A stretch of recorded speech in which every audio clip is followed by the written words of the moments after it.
Catherine Glover, Nick Glover. We'll introduce our guests in just a minute. They can introduce you. Give it up for Geeks Without God. Hey! Hi, guys. Hi, everybody. Good evening. Good evening. Welcome to Die Laughing. We're live at Die Laughing. We got a little bit of work to do before we start. First off, I want to just introduce our guest for the evening. Can you put it up for Ariel Leaf? Ariel, come on stage. There she is. Grab yourself a microphone. There you go. Oh my God, she brought notes. Now I'm really worried. Geeks. I brought notes. Oh, that's good. That's great. So, before we start, just a little bit of housekeeping. We want to remind people we have a $1,000 challenge. I don't know how we're doing, but I think we're pretty far away from it. If we can make $1,000 this weekend, specifically earmarked for Geeks Without God, then we, the three of us, will go ghost hunting. And I'm going to talk a little more. I don't know. I can't really bring this up in the podcast because I don't know if it's going to happen. But one thing you need to understand about this, unlike going to the megachurch, which was just unpleasant, and unlike going to the Scientology thing, which just wasted my time, I hate the dark.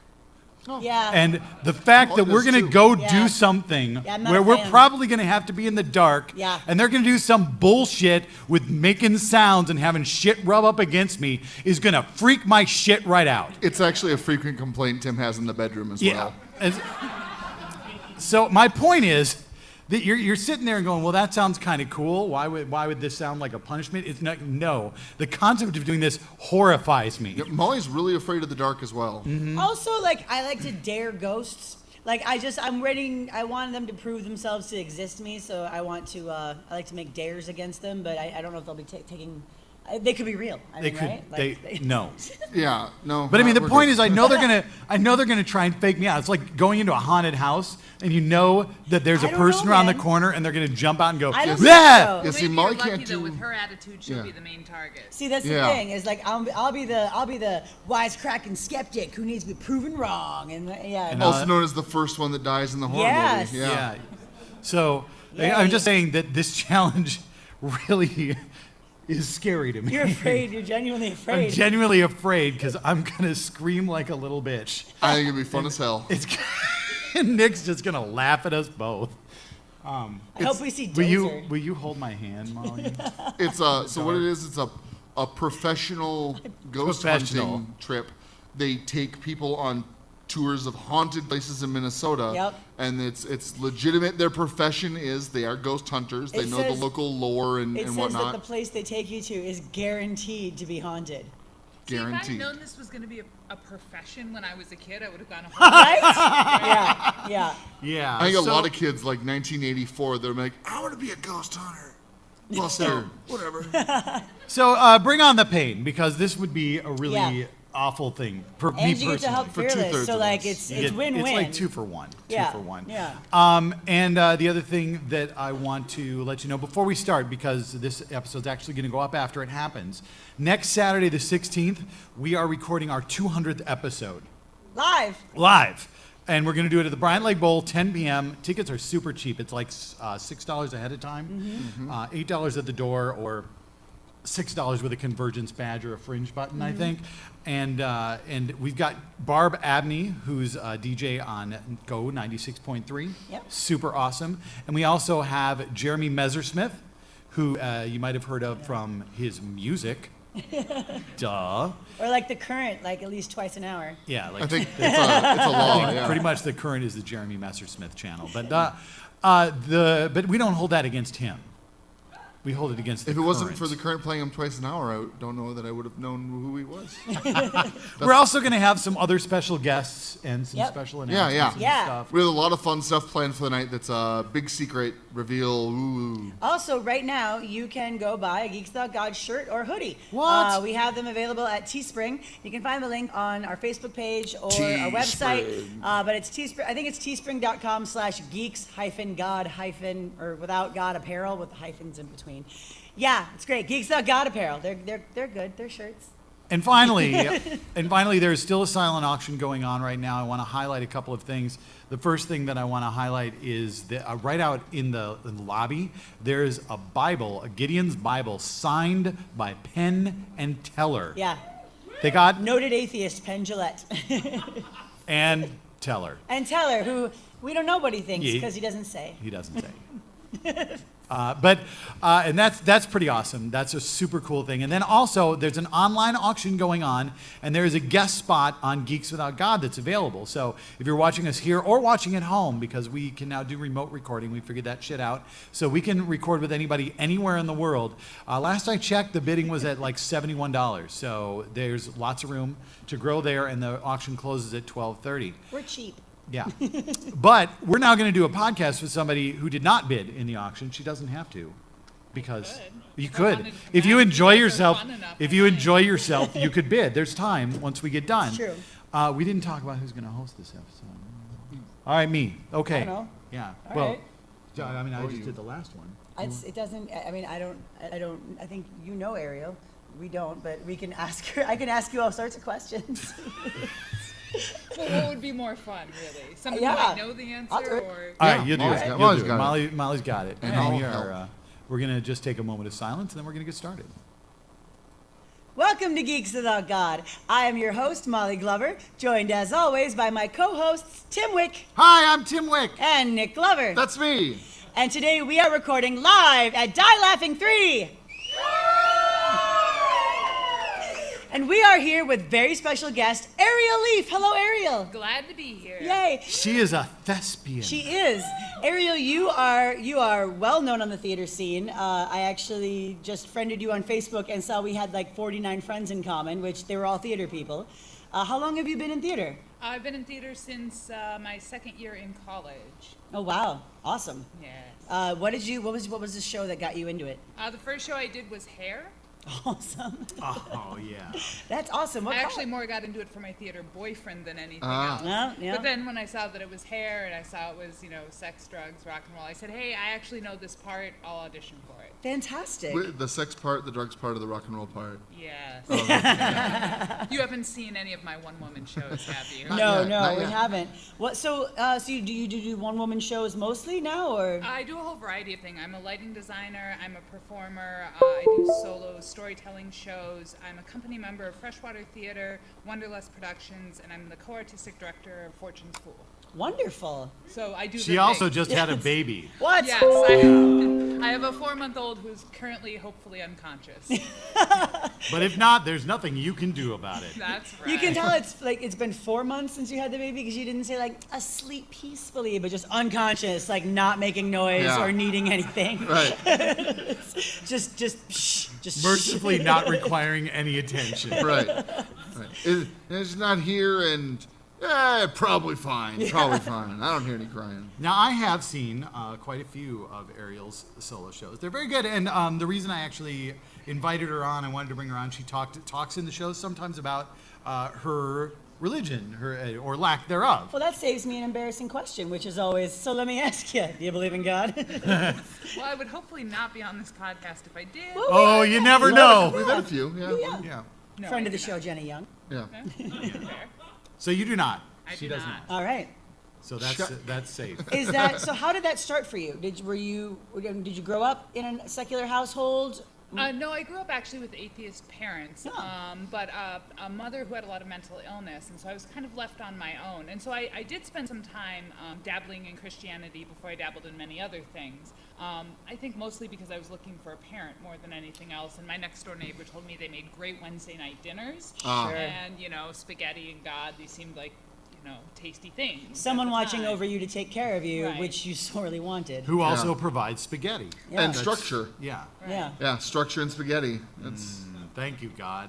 And so I used it the way that a lot of kids used it. I went to church camps Yep. and, made some wallets and rode some horses and prayed to Jesus and didn't really think all that much about it other than I liked that I had a community. That's something that has always been a through line for me is I always strive for some sort of community. Yeah.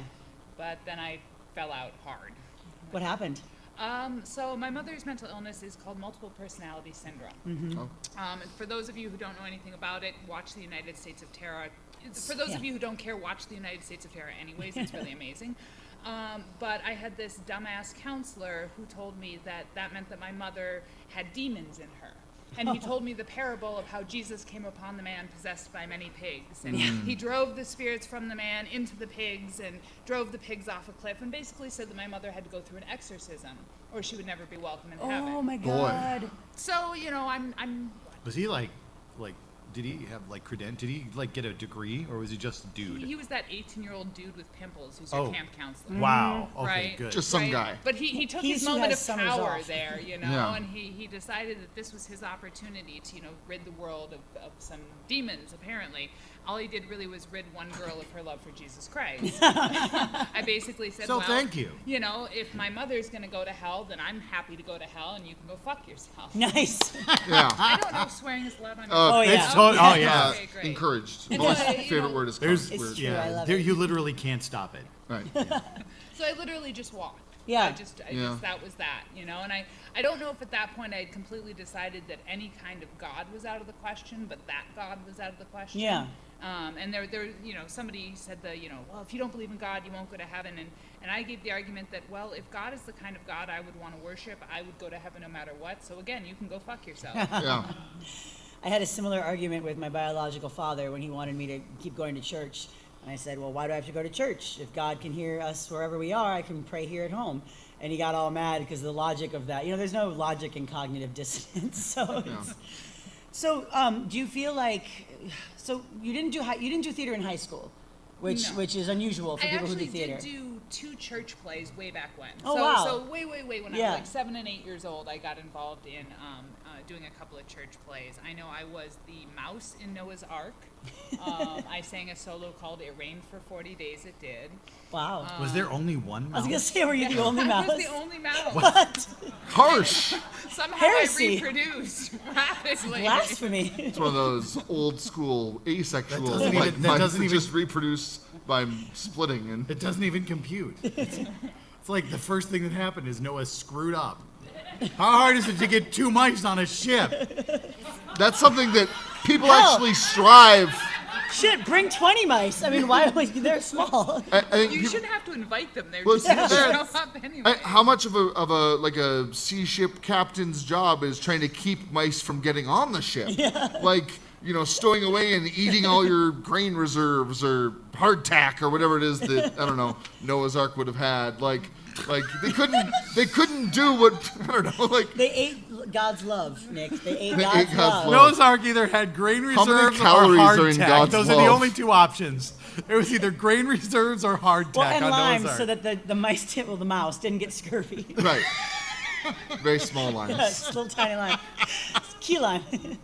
so Ariel, so you did hair. And that was musical, I'm guessing. Yes. Not some weird play version of hair. There probably is one of those. Did you keep doing musicals, or No. Did you? I'm not a particularly great singer. I was not cast for my singing nor my dancing skills. Okay.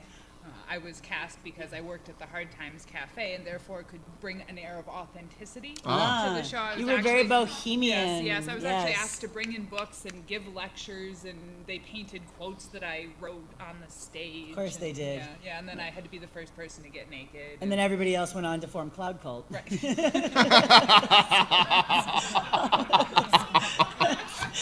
So, all right. So you listed you had a long list of things you do in the theater, and everything from tech and directing and acting and actually performance.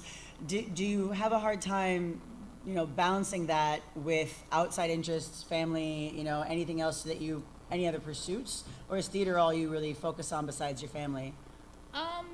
I think a lot of my other pursuits are just very personal, so they don't take up a lot of time. Like I'm Okay. a reader. I'm an avid reader. So I do that whenever there's time to slot that in. Sure. Are you full-time professional doing all the theater stuff? No other job, no other side work? I just quit my job. Oh, congratulations. Thank you. Up until then, though, I worked a day job working with people with developmental disabilities, helping them get jobs out in the world, training them on how to do the jobs, that sort of thing. And I actually got it because I was told that my 4-year theater degree qualified me to work in the field, which I thought was really interesting and actually kind of cool. That is kinda It was cool. about interaction, reaction, improv to a certain extent. Yeah. Sure. So, I did that during the day and did theater at night, and no, I haven't found that it's gotten in the way of anything else. Oh, that's I mean, wonderful.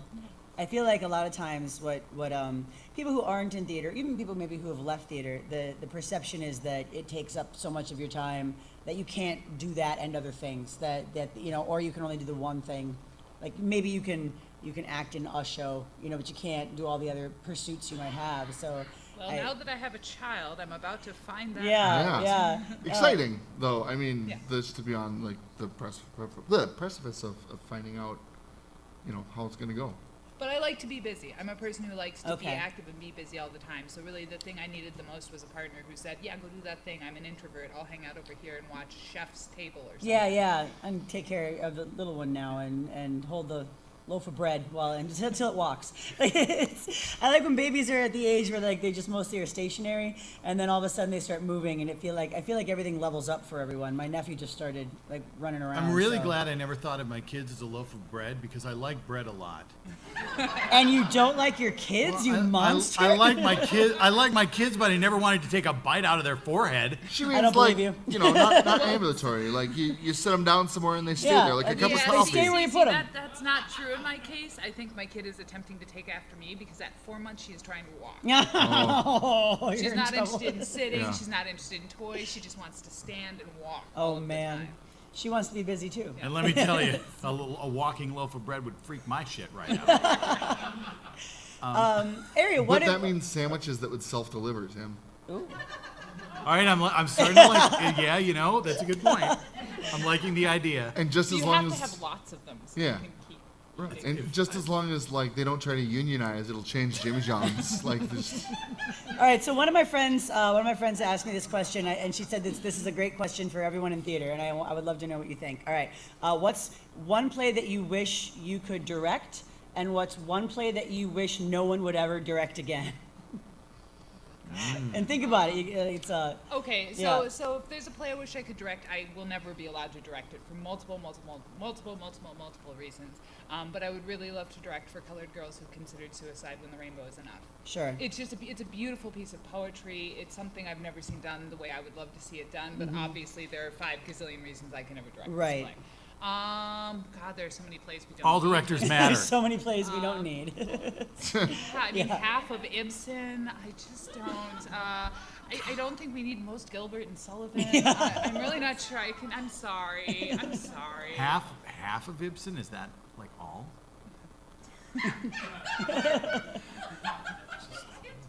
So philosophical. yeah. Wow, Tim's so deep. I guess I'm gonna go with the best little whorehouse in Texas. Nice. Ah, That's a alright, good yeah. choice. Yeah. Like we've seen it. It's done. Yeah. We don't need more interpretations of it. There's how many different ways do you interpret? The way we interpret Shakespeare. I love one of the things I've always enjoyed about theater is Shakespeare is always produced so everybody's trying to figure out, well, how do I do Romeo and Juliet in a way that nobody has ever done Romeo and Juliet Yeah, before? right.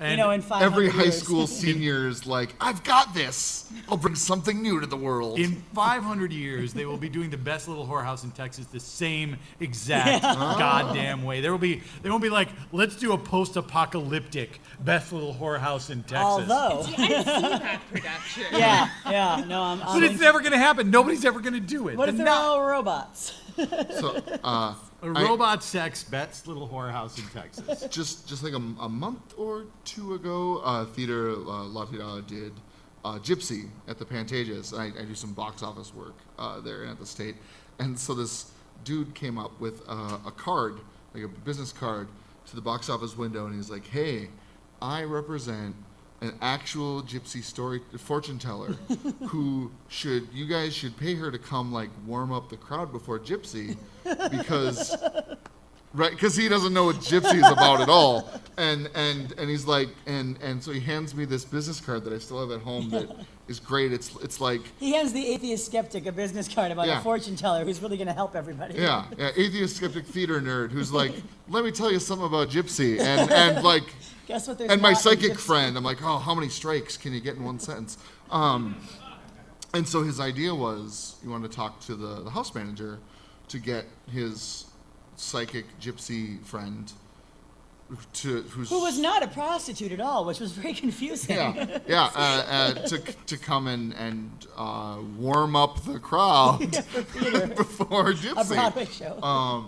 Which is maybe a little whorehouse in Texas should have been his. So maybe your next one-woman show, we could give you guys this guy's card. He can help you. If you need someone to warm up your audience, I know a real gypsy psychic. Well, you know her friend. I dare that person to come warm up the next show I'm doing at the Minnesota Fringe Festival. What's what that? Show? Yeah, what's the show? I'm doing the Abortion Chronicles. Oh! Because Fringe and abortion, totally. Yeah. Oh man, that sounds Right. awesome. Yeah. I worked at an abortion clinic, and I worked at Planned Parenthood in near North in Chicago for a year, and it was very fulfilling, rewarding, and stressful work. But I love abortion. I'm on board. I want to come see it. Excellent. It's gonna be like 60 minutes of abortion stories. Hopefully it will be a little less dour than that. Okay. But we are collecting what- stories from people. We're also meeting with people who run different clinics throughout town. We're also going to add some historical elements. Awesome. Ruth Verkus is going to be our dramaturg for the show, and so we're collecting stories. I mean, we've got stuff right now that's coming in from 1969 and 41 and Oh, now, wow. and I don't know exactly what shape it's going to take, but we're going to have a rather large cast. And That's fantastic. That's exciting. That sounds great. We have a friend of the show, Brianne Billiou, she's an escort at a clinic. At She helps Planned Parenthood. at Planned Parenthood. Not like on the Jesus corner. Christ. Yeah, gotta be careful with that one. Now, there's anything wrong with that? She's a Planned Parenthood escort, and she helps train people to deal with the barrage of protesters and just how loud and uncivil they can be. when I was younger, I actually would be the decoy.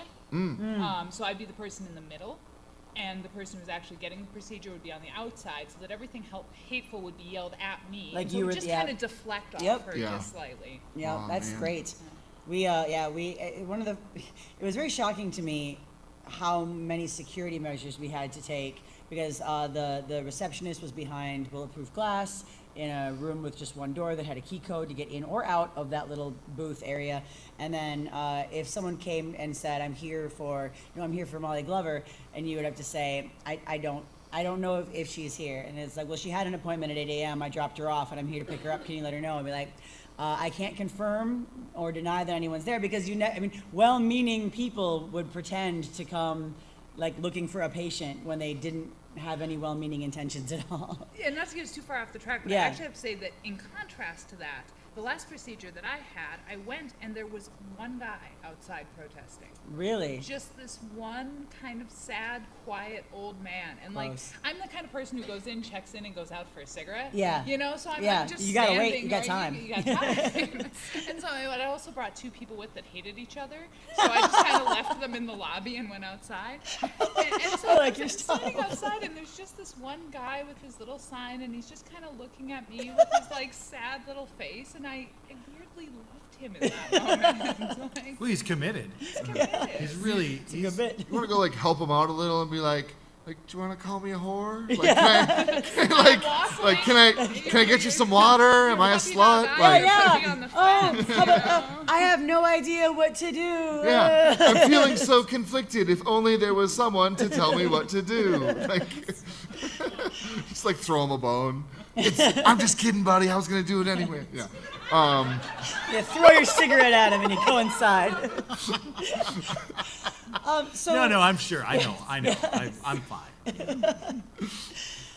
Yeah, I don't know. Did you guys have other questions? Well, I'm trying to. I know one thing when we were talking before you came on the show, and actually it's your earrings that are reminding me of it because you've got Stonehenge earrings. Nice. I do. I like to go to like big monuments and get the nerdiest jewelry I can No, possibly find. going to big monuments and getting little copies of them. I mean, isn't that the greatest thing ever? Yeah. Then when people look at the little copies, you're like, I saw the real thing. I was really bummed that I couldn't find a tiny Taj Mahal. Like, apparently they can't fit that into an earring. They could totally fit that into an earring. That's messed up. So, I think anything can be turned into an earring, really. I mean, If you have the gumption. yeah. Why couldn't it be an earring? I don't get it. I don't know. It's got Should we call India? Get him on the phone, Molly. I want answers. Just somebody break their computer and Yeah. we can get Indy on the Hack phone, the no planet. problem. So, all right. Anyway. Oh. Yeah. All right. So one of the things that I thought was interesting, and it's something that we all have in common. You said you had a pagan phase. Oh. Yes, I had a very awkward pagan phase. But I don't know. I didn't know exactly I don't what think there's a paganism- non-awkward pagan well, phase. So I went to this really alternative school, and it was very punk rock, homeschooled, very strange little place. And so after my little bout with God, I was like, well, what do? I want some sort of spirituality. I'm still sort of looking for a parent. And I looked around my school, and we had this whole series of intense punk rock female Kali worshiping women. Right? These Kali, we didn't wow. fuck with these women, man. Yeah. These women were rough. I went, okay. Yes, there was a lot of that. There was a lot of worshiping at the temple of the psychic sluts. That was their thing, right? And they're actually amazing performers, but they scared the living shit out of me. So I was like, okay, that's cool. Goddesses are cool, but that's a little much for me. But I didn't really have any other handbook. I mean, someone had given me a copy of the Fifth Sacred Thing, and I had a copy of the Chalice and the Blade, and When God Was a Woman, but I didn't actually read them. I just put them on my shelf so that I looked like I knew something. Like, yeah, cool, Chalice, So Blade. I decided I was going to believe in the goddess, which mostly meant tripping a lot and laying my head on the grass and saying, I love you. Mm-hmm. Oh, I totally worshiped the goddess for like a couple years in college. Like, I worshiped the goddess 3.5 times. I went to a festival in Wisconsin where I worshiped the goddess for like 56 hours. I said a lot of blessed bees. Oh, I yeah. listened for heartbeats and trees. As above, so below. I didn't really know what I was kind of fumbling in the dark, and I found myself kind of coming down to the core thought of mama a lot of the time, and just sort of searching for this idea of a universal mother.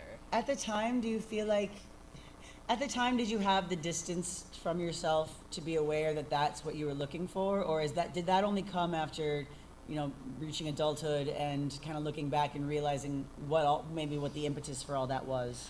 I think I knew some of it. I was a pretty self-aware kid, but I wanted to believe in some sort of, I don't know, Gaia or spirit or something. And if I was going to believe in that, why not see it as the sacred feminine? Because there was something incredibly beautiful about that idea. Yeah. Even if it wasn't a thing that I could even fully convince myself was real, I loved the idea of it. I had that same thing with the idea of there being like kind of like Greek and Roman, the smaller gods, the god for everything, a god for every occasion. Like whatever you need to pray about, there's a guy or girl whose whole thing is that.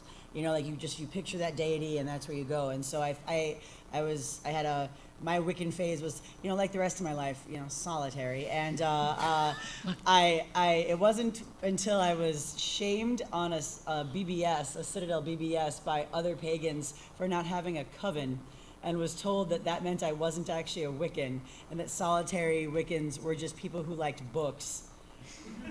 And I was like, I've been assaulted I know. all my life. And I was like, oh, okay. And they're like, do you even have a pagan name given to you from skyclad ceremonies? And I'm like, no. It's Psylocke. And they're like, yeah. And they're like, oh, well, then good luck with your journey. And it was just so like, and I was like, this is exactly what I didn't want in Christianity. This like snotty, Cultist, you're not close enough to God bullshit. Like, yeah. I Wiccan better than you piousness. Wiccan. You Wiccan, yeah, exactly. I just wonder how many people who have found their way from Christianity to atheism and kind of reasoned their way there. I wonder how many of us stopped at paganism, because it's something all four of us have in common. Yeah. My pagan phase was more the weird crystal, because it was the 90s, so it was the weird. And you worked at the Renaissance Festival. Yeah, I did. So it matters. It does. It really does. There's a lot of When crystals I and shit married out someone there. from the Renaissance Festival, I almost went back to paganism. Right? actually. Yes. Yeah. It was the crystals and like the tarot cards and reading books by Aleister Crowley, which I got to tell you, He's a boring dick. as fuck. Yeah. Well, They Spiral are- Dance isn't a treat either, Tim. They- I mean, like none of the books are really thrilling. I don't know. The books are really boring. I could never get through them. So. Yeah. But I like did tarot readings, and I believed in palmistry and all that stuff. And that was the stuff that kind of appealed to me, because it wasn't this all-powerful Godhead figure that was controlling everything, which really made me uncomfortable. It didn't make sense. It wasn't that it was like awful. It was that it was illogical. It didn't make, when given all the evidence, Yeah, one God did not fit right. the evidence. So the only option really was multiple gods. Maybe if there were a whole lot of them, Yeah. Yep. you could get it all to work.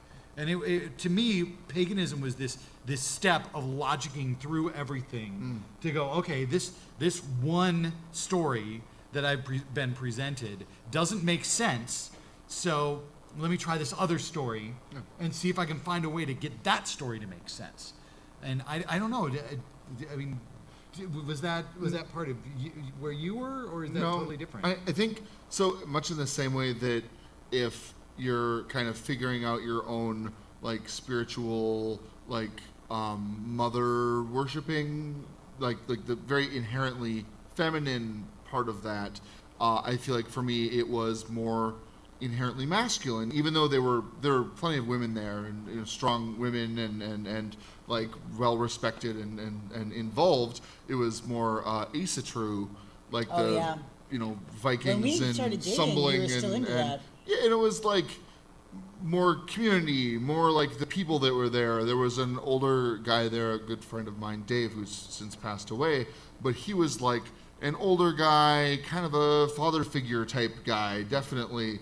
And that was comfortable. That was something that I was lacking and maybe needed. And I shingled a roof with him, and we drank mead and toasted gods and told stories and boasted and bragged. And it was definitely felt like a very I don't want to say like broing out and have people's imaginations immediately jump to like frat boys, but it was like non-destructively, very positively masculine. Yeah. For sure. And that was something that I didn't have a ton of in my life. All my friends were women before then, really, and my house was all women. Yeah. And so I think maybe that was like me trying to fix what I needed. It just kind of makes sense. And now I don't need that. Ariel, did you attempt, because this is something I did a lot, did you attempt astral projection when you were a pagan? Did you do any of that kind of stuff? I did that thing where you scry, where you look in a water bowl and you attempt to have a spirit speak through you. And what's kind of fascinating about it is I didn't actually, again, I tend to be really self-aware, so I didn't really believe that I was doing it until I had a Christian watch me do it. Oh. And he was so utterly convinced by it. And this was like the truest, purest Christian I have ever met. And somehow, I think he was in love with me. I managed to drag him onto my porch and get him to watch me do this whole ritual. And it scared me so much that he believed it so strongly that I never did it again. I had a boyfriend who told me he actually projected, and that he was under attack because he in his astral projections was a dragon, and he was under attack by another dragon who he didn't know who it was, and he was saying he talked about it enough that I tried to actually project to protect him, and then when it didn't work, I lied, and I said that I did actually project, and that I saw his dragon enemy. And that next time I was going to try to follow him back into his body, and it never worked. And I part of me always wonders if he broke up with me because of that, like because I wasn't able to save him from his dragon enemy in the astral plane. I'm struck by the fact God, Molly. But probably I'm learning you are a horrible person. It's probably just because I'm super annoying. I can't help it though. When I hear that this guy was a dragon, I always think about that thing where people are reincarnated as Queen Elizabeth. Like, of course he's a dragon. Yeah, right. He's not just, a little gecko or something. No, he's a dragon. Of course he is. He's powerful and masculine. Hey, buddy, I got a secret for you. The other dragon is also you. I remember, I did tarot readings all the time. I still have a shit ton of tarot cards because I liked the art. I liked the symbolism. Sure. I thought they were cool.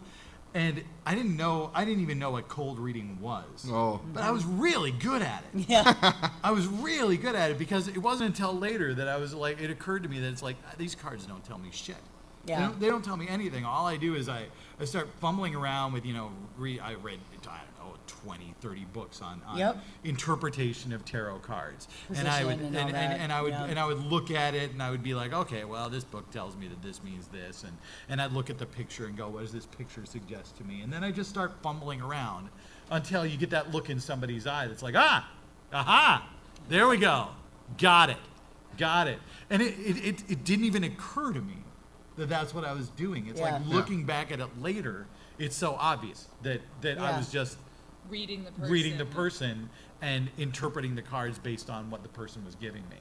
Nick and I have a secret code for when one of us dies. If any person tries to tell us, a medium tries to tell us that they can talk to the other one, so if someone comes up to him and is like, "I can help you communicate with your We dead have wife," a ghost seance safe word. we have a ghost seance safe word, so that then he'll ask the question, and if she's the real deal and she can actually talk to me, she'll be able to do the answer. But it's impossible to cold read it. It is because it's a nonsensical answer question combination, and we've never told anyone, and we're not telling you now. It's a huge in-joke between Only us. we know it. Yeah. Literally, I've never even said it out loud to anybody Nope. else, just in case. Up until this time, I've never even mentioned that we have I such know, a thing. I'm taking a chance on that. So all you psychics listening in on our podcast, Wait for one of hoping us that to you die. can cash in Yeah. on the Glovers once one of them passes away. Fuck you. You probably think it's going to be Nick, but it'll be me. I'm very accident prone. Yeah, it's Nick, I am. Nick's gonna die of a heart attack, but Molly's gonna die falling off a curb. Or I'll Right. get murdered. Yeah. Someone will murder me. by a curb. By a dragon on the actual plane. Oh, the irony! You thwarted me once, but I return. She died of a broken heart. Oh, fighting dragons. I know. How are you gonna die, Ariel? Yeah. Did the scrying bowl tell you? I'm probably going to be chasing my child away from some piece of lighting equipment and electrocute myself. Oh, I know that I'm gonna die falling down the stairs. Really? Because I almost fall down the stairs pretty much daily. I almost fall down the stairs. Between cats and kids leaving stuff and just general and just the feet. fact that we have slippery wooden stairs, I insist on going down the stairs in my stocking feet. Your greatest enemy is gravity and his sidekick, an incline. Yes. I know a lot of people think. I know a lot of people are really fans of an inclined plane, but to me, it's like a death trap. It's like the worst Simple Machine worst as far thing. as you're concerned. Simple Machine, dickhole machine. No. You know what? People think it's a screw, but that's just an incline best- plane on a wheel. The best invention ever was an elevator. The pulleys, lift and pulley. That's what Lifts you're and like. pulleys, yeah, that's what I want. I So want to know. haul you up. So if you died in trying to save your child from some lighting equipment, then I like to think that like what would happen next is some sort of Jungle Book scenario where she is raised by the theater itself and like she's like swinging from the lighting and like She's up in the catwalk. Yeah. Yeah, it's Some like sort of, like- Phantom, but she's She's not. stealing Yeah, food from the green room. yeah. It's like that's she's the ghost of Harrenhal. Okay, so that in that scenario, who's Shere Khan? I want to know who, because if it's Jungle Book, there's somebody in the theater that's trying to kill her. the prop master because she keeps touching stuff that isn't hers.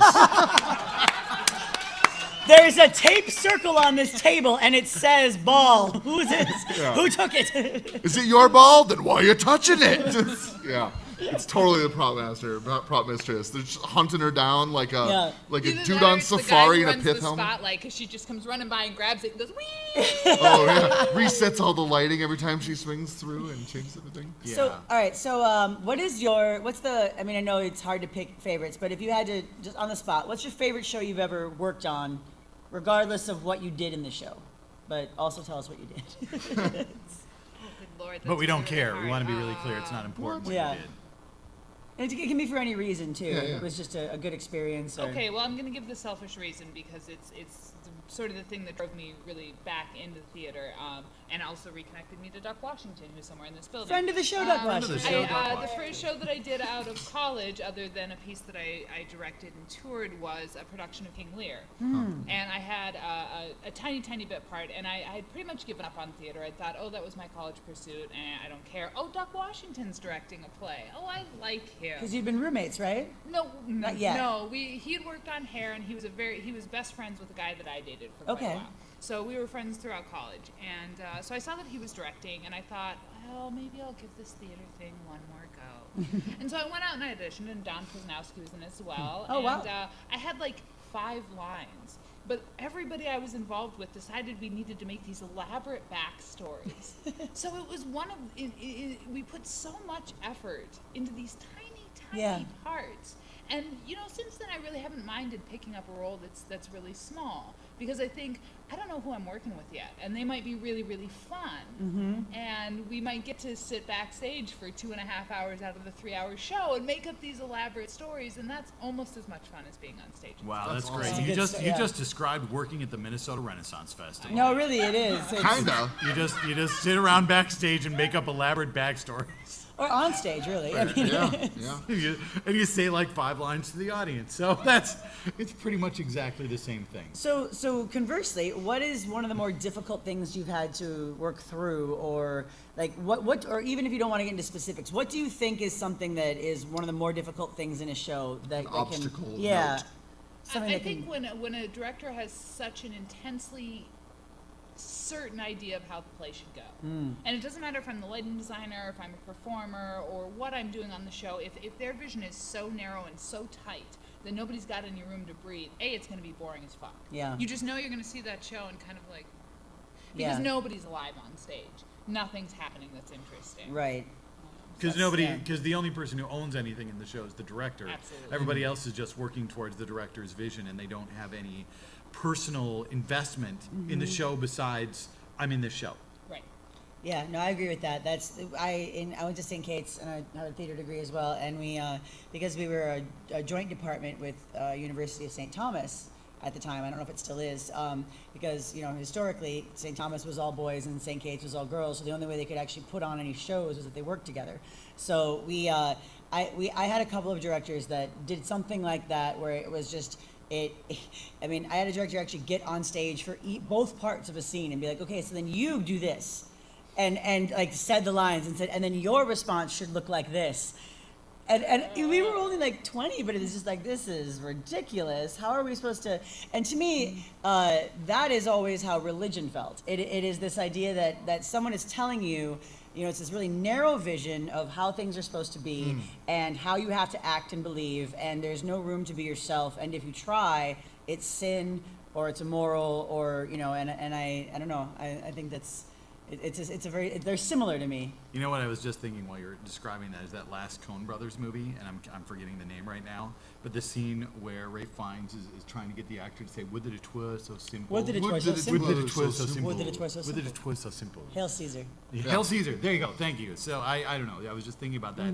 That director trying to get the guy Yep. to say the line a specific way. It must be said like this. Yep. And Yep. that takes the joy out of a.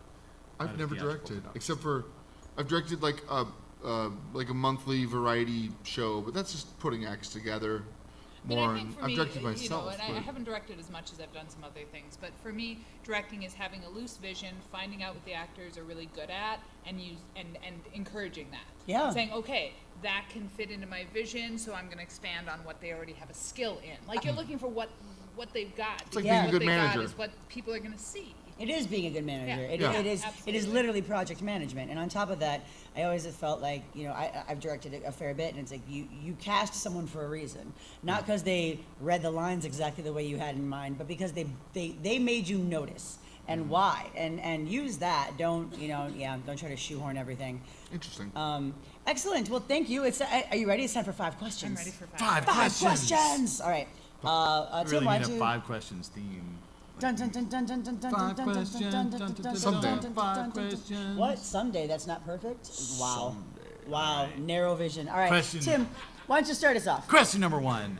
What is a movie that you will stop and watch anytime it's on? By that we mean just, it's a movie that you just kind of fall into comfortably. Okay, so I don't watch television really at all.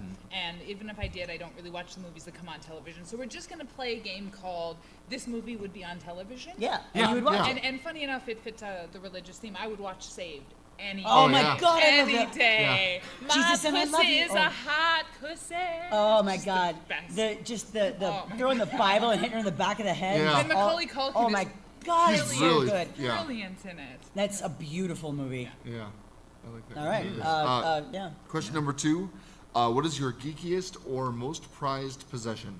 Well, and it might be prized only to me, but I have a whole series of things signed by Sophie Aldred, who is Ace in Doctor Oh, yeah. Who. She was Yeah, the yeah. That's Doctor's awesome. I companion. love Ace. And the one that I prized the most, I got when I was like 16 years old, when the show was still going. A friend of mine went and saw the filming of Ghostlight and brought me home a card signed to me and all of that. Oh, that's So, awesome. Yeah. So Jeremy Stomberg cast me in a Take a drink. closing ceremonies video for Convergence. That was the like an Avengers parody where I had to play Ace, but I'd never seen Ace, and so I did, and they forgot my bat when we filmed it, so I just had my fists. It was really awful. And then I realized later that Sophie Aldred was a guest of honor that year. Yeah. So it was like, oh great. So Sophie Aldred saw me be Ace without a baseball bat and a terrible British accent. Or like you could have been holding like an Did you at least explosive have, or like, something. a can of hairspray? No, I literally just had fists and was like, rawr. It is. Ace is That's my right. For favorite. Convergence this year, I actually went as Ace from a very specific episode, so everybody just kept saying, "Are you an army nurse?" I don't know. Oh, man. You out-nerded the nerds. That's so great. One 50-year-old guy was like, "Curse of Fenric." Oh, that's worth it then. If Yeah. one guy gets it, it's all worth it. That's all that matters. Yeah. That's the Just best. the one guy. All right, question number 3 is, which supernatural being, deity, or force do you wish were real? You know, I had a lot of trouble coming up with this one. And so when I started talking about paganism, I guess I just kind of came back to the idea that I wish that the goddess was real. Yeah. I think that we all need a mother right now really, really badly. If for nothing else, to send some of us to our rooms. Right? Everybody, and spank them hard. Yeah. I can think of a few people who need to go to bed without dinner. Yeah, it's amazing. Sitting We've right been doing here. that question. We've been doing that question for about a year now. Since we went over to the new 5 questions, and that is now the second time we've gotten that answer, and it's the second time in a row. Today. Yeah. We got the second time in a row Yeah. we got that answer, and I I wish. it would always be something like, "Oh, I wish Jedi Knights were real," or you Yeah. know. But I kept trying to find a funny answer, and I went with the true answer. I like Yeah, that. that's better. No, That's the truth, true answer's truth is always always better. good. Honesty is fine. Okay. Question number 4. Let's say for a moment that all religion is gone. What is the biggest problem that now faces humanity? I would say it's all the isms. The sexism, homophobia, you know, racism, all of that. Although without religion, they might not be as fueled Sure. as they are. I think that religion feeds a lot of those fires, but I think that's the biggest problem. I agree with that. Yeah, Yeah. it's it's- discrimination of some sort. Tribalism, really. Tribal- I mean, yeah. that Yeah, us, there's- the sense of the other, us versus them, you know, and separating everybody. Yeah. People not like me are scary. Yes. They are dangerous. Question. Let's be crushed. I'll crush them with my powerful arms. I don't know. Yeah, I don't know why you sound like a Steve Reeves Hercules. Like, pick up that rock, Hercules. I could not pick up that rock. That rock is far too large.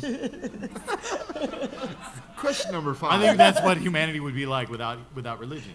Show me what you've got. We've been asking this question for about a year. I've had time to think it over. That's what non-religious humans would sound like. Word. Sure. Question number 5 is, what is your favorite quote? I had to go with Rumi. I had to go with out beyond the ideas of wrongdoing and right doing, there is a field. I'll meet you there. Where the soul lies down in that grass, the world is too full to talk about. I like that. That's I like very Rumi. contemplative. It is contemplative. Good Well, word. I think after I gave up on the notion of any specific religion, I still held on to a sense of spiritual self or a sense of beauty, if you Romance. will. Yeah. But I am a romantic with the world. As much as you know, I'm a cynic about things going on in the world. I'm a romantic for the world. I think cynics are. I genuinely do think that most cynics are romantics at heart, and that's what drives them to cynicism. Is because they see the beauty in the world, and they know that things are worth more than what we get, and that's what makes them cynical. I don't know. Or that it's fleeting. Yeah. I yeah. The think impermanence of beauty. I think is- cynics are aware of perfection to an extent that it frustrates them when it's not achieved. Yeah. Sure. No, Yeah. absolutely. Yeah, That's I see what we could be. Right. Yeah. It breaks my heart. Yeah. Yeah. Yeah.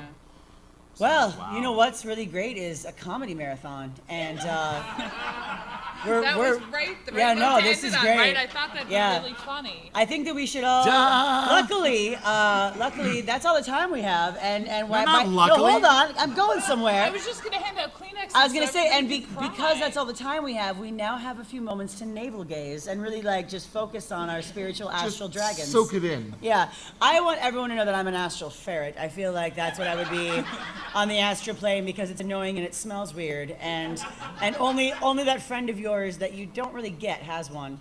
I think if I was an astral animal, I would be an otter because otters clearly love water slides. Fair enough. Yes. Nick, what would your astral animal be Oh, on the polar plane? bear. Polar bear. Polar bear, Yeah? absolutely. Because you hate penguins. It's not so much that I hate them; it's I love to kill them. Oh, but all right. no, I think I can sympathize with like being bred for the cold weather sure. and like really reveling sleeping. in it and sleeping Yeah. and like shambling along in Yeah. your big self. Like I dig that. Ariel, what would your You know, spirit, I think I'm your gonna have to go astral? with the mouse. Astral mouse. Yeah, an astral mouse. I like to get up in everything and kind of gnaw on it. Yeah, you're the. No one knows that you're there, but you are. That's the. Yeah, you're hearing everything. So when you're Awesome. sleeping, We so when you're saved the sleeping comedy. tonight, remember that astral Ariel the mouse is watching you. And waiting to judge you. And on dream the of astral penguins plane. because I'm Just one hungry. mouse. Yeah. Thank you so much, everyone. Give it up for Ariel Leaf. Ariel, do you have anything that you'd like to plug? Anything coming up besides your Fringe show? Yeah, I'll be doing a production of Macbeth Oh, out wow. at Chameleon Theater, directed by David Corll. I'll be the first witch. Oh, Nice. that's When awesome. shall we meet again? Oh, that's I've always when wanted is to that? say When is that starting? That opens June 3rd. I June believe. 3rd at the Chameleon awesome. Theater. Go see Macbeth. Go see Ariel. Thank you, everyone. Thank you, Ariel. We have been Geeks Without God. As always, you can find us on iTunes and Stitcher and Facebook and Twitter. We're in your mom's basement and probably over at your uncle's garage. We are. He's got a sled there. He does. It's really fun. We're currently recording at Die Laughing 2016. I know it's past the time if you're listening to this podcast, but if you are watching live right now, please go and donate to Fearless Comedy Productions. They're raising money for the rest of their season. They want to be able to bring you fantastic shows. And put a note in that you want to donate for the Geeks Without God Challenge. You definitely want to donate for the Geeks Without God Challenge. If we can raise $1,000 by Sunday at 7 p.m., right? That's Yeah. when we will go ghost hunting. Oh, Ooh. I don't want to do that. Did you so smell bad. that? It's so spooky. Don't cross the streams. Yeah, all right. Thank you, everybody. We have been Geeks Without God, and we'll see you next Tuesday. It spells cunt. Yeah, we know. They all know. They all know. Okay. You guys know? I get it. Thanks again, everybody. Just a couple of reminders once again. You can listen to us at geekswithoutgod.com. So if this is your first experience with our podcast, we are coming up on our 200th episode. We Yay. haven't missed a week. We are super excited about that. We're going to be doing our 200th episode next week at the Bryant Lake Bowl. Also, if you'd like to be a guest on our podcast, it was super awesome. I mean, see how much fun Ariel It had? was super fun. I had a great Yeah, time. you can bid on that in the silent auction for Fearless. And also, seriously, it's only at $25. It's a Bible autographed by Penn Yeah. and Teller. When I came up here earlier, it was only $25 bid. Also, just real quick, you guys, if you enjoy those 5 questions, you can send your answers to our 5 questions in. Just write them to 5questions@geekswithoutgod.com. And if you're a theist, we don't want to sound like we think theists are horrible people. If you're a theist and you're like, well, I'd love to answer those questions, but I'm a theist. You know, the answer to the question, say religion is gone, what's the biggest problem that faces humanity? The answer could be religion's gone, and Yeah. I think it's important. Yeah. You know, we don't want to make people feel like you can't answer the question. We'd love to talk to you. Yeah. And Awesome. we'll be polite, Well, Thanks, but guys. but we will swear, and we'll Right. probably say cunt a lot because we do. So anyway, thanks a lot. Thanks to Fearless Comedy Productions. Thanks to Die Laughing. Good night, everybody.